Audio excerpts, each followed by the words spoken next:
This island is a godsend. Look out of the window. No predators, fresh food. No building materials, nothing left of the ship, and your kid says we're gonna starve without more grow beds. Speak up, kid. It's true, Father. The natural growth rates are too slow to keep supporting us. All I'm saying is ocean's got us surrounded. No use hiding.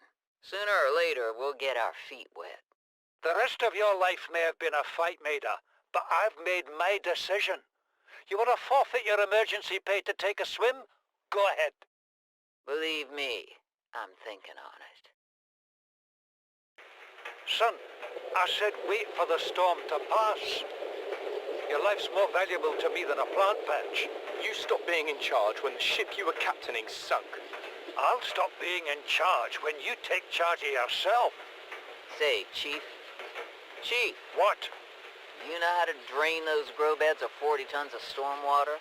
Or how to conjure food from the air? I know how to prioritize. I'm just saying, if that's so, what's your boy's life worth to you today? If tomorrow you're gonna be so hungry you start wondering what he tastes like. Let him go deal with the plants.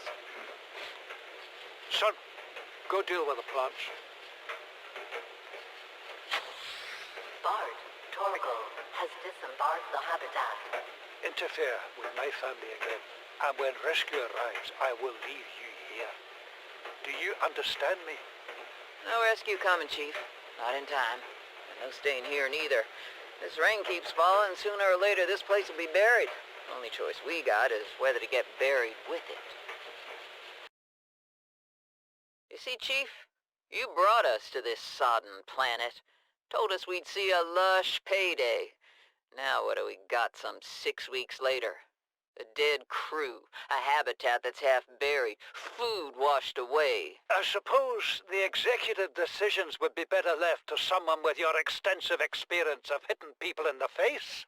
I know enough not to take unscheduled detours to uncharted planets. That's something you don't want to learn the hard way. Easy to judge a decision in hindsight. Harder to come up with a plan of your own. Got one already. We take what we can carry and hunker down in a cave somewhere. I scouted a site, a couple 100 meters deep, lots of metal deposits. How do you imagine we'd live? With ready access to building materials, like damn queens, a couple of water filters, a bioreactor, fresh fish. But Chief, we'll eat seaweed salad and drink our own urine if that's what it takes. All that matters is, do you got something better? Send the coordinates to my PDA. I'll review your proposal. What is that thing? I don't know. I found it outside in the sand. Part of another ship? None I've ever seen. It's not even scratched. Don't fool around with it. It might be worth something. Stand down, Chief. If it were gonna crumble to dust, it would have done so when I picked it up. It's glowing. We're not the first people to come to this planet. People. Maybe. Could be aliens. Could be the damn sea monsters for all we know. One thing for sure, we ain't gonna find out by staying here. Son, there is always a pecking order. And in our world, money makes a hierarchy. I pay Maida a fraction of what I pay you, and you a fraction of what I pay me. If money makes the hierarchy, why is Marguerite making the decisions? We need her. We let her think what she likes, so long as she does what she's told. What if she doesn't? For enough money she will. People always do. We're already 200 meters below sea level. You want to go deeper? Look around us, Chief. Water leaking through the hull, water outside the hatch. We're drowning real slow. If rescue arrives, whatever shot us down, it's gonna do it again and again until it's shut off. You see an off switch around here, Chief? Why would it any more likely be half a kilometer down? Your kid found something on the scanner. There's something down there. Something that shouldn't be. You're mad. I'm going all the same, and I've an idea you two are gonna follow. But if you do, be mindful. Your authority stopped at sea level.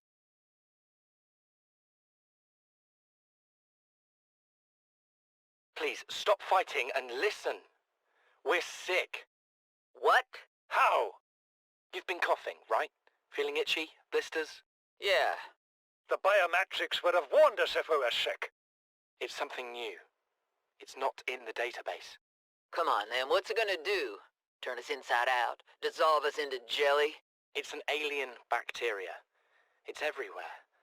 Every organism on this planet. It's altering our genetic code. How are the creatures surviving if they're infected? I don't know yet. Want me to cut some of them open for you? Find out what makes them tick? No. Just tell me what you need, son. Materials, equipment. Just...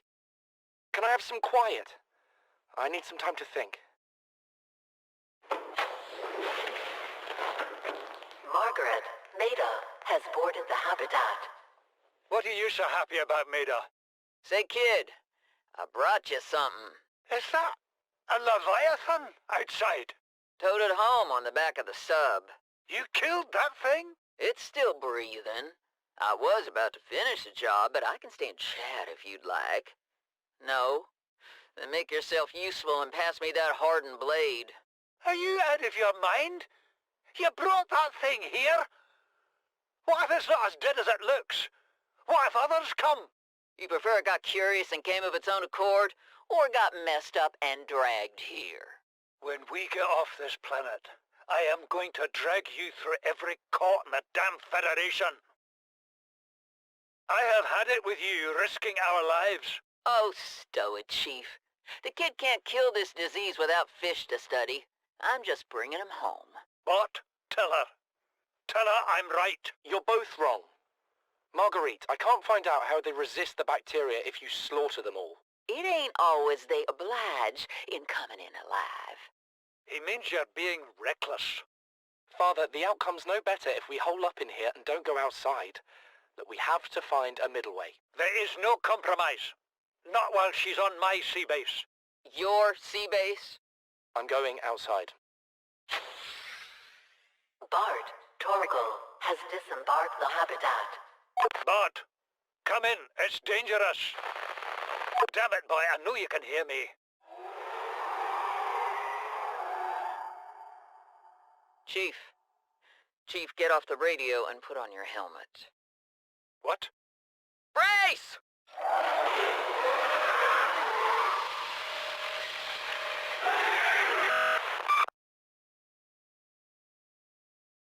These conniving corporate bourgeois, inbred, incompetent, self-absorbed jerks don't have a damn clue.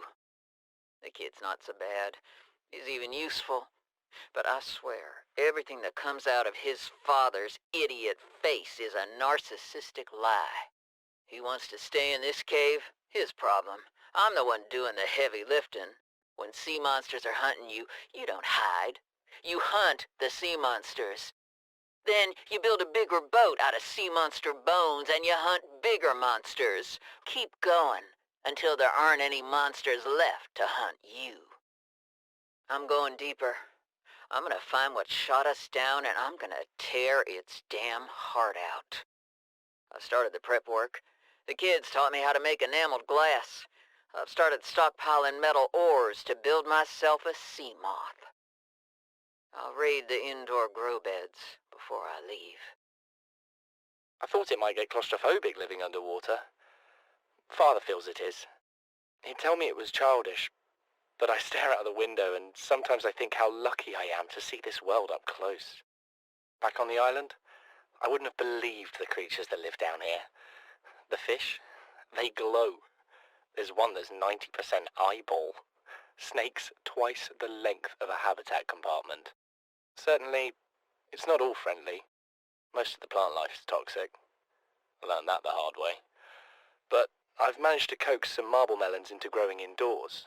And when they don't cover our dietary needs, well, we eat the fish themselves. It's a bit gross, but it's nothing they wouldn't do. I've been attempting to document my findings. Father approves. He says understanding is power, that the more we know about this planet, the more we can use it to our advantage. I'm just doing it because it's fun. It's not easy without proper equipment and network access, but the old-fashioned way, observing, taking notes, testing theories, shows me the world in a way a spectroscopic analysis never could. Lately I've been watching the crab snakes. They ambush their prey as it tries to feed on the mushrooms they hide in. What they don't eat settles on the seabed, which fertilizes the mushrooms, which feeds the herbivores, and so the chain continues. Co-evolution gives me the fuzzies. Something incredible just happened. Since we're down here, I had this plan to build equipment and study the life forms we were encountering, but I didn't have enough enameled glass. So, I started looking for a natural substrate that would strengthen the glass we have, and those stalker teeth we've been finding fit the bill. Only, well, we needed more. That's when Marguerite got interested. She actually listened to me, more than I can say for father, and I worked up the courage to talk about my more tentative theories. When I told her they were attracted to metal deposits, that their teeth get dislodged when they pick them up, her eyes narrowed and she dashed out of the room. 3 hours later, she came back, her pack loaded down with stalker teeth. I asked her about it, and she shrugged and said my theories were good. Said she had the meeting out of the palm of her hand. I think she meant it literally. She is incredible. She went out to the kelp forest armed with just a heat blade and went fin to fin with a pack of stalkers. On the one hand, that is the coolest thing I have ever heard. On the other, I hope the stalkers didn't come off worse than Marguerite did. She had a huge gash on her forearm. I don't think things went as smoothly as she made out. And what's the point in surviving here if we have to kill everything that makes it so wonderful? I wish I knew more about these animals, but Father won't let me leave the habitat. Maybe with all this glass, we could build a containment unit and get up close to them. This is the first time I've seen sunlight in months. After all that time in the deep, I'd been dreaming of it. Now that I'm back here, I'm finding it hard to enjoy alone. Father was right. We should never have left this place. We shouldn't have gone so deep. They do not want us down there. Despite my best efforts, ill health is taking hold of me. The visions are getting worse. Marguerite and Father are now part of the ecosystem of this incredible planet. It's reassuring to know that when I go, I'll join them. Until then, well, there's always the view.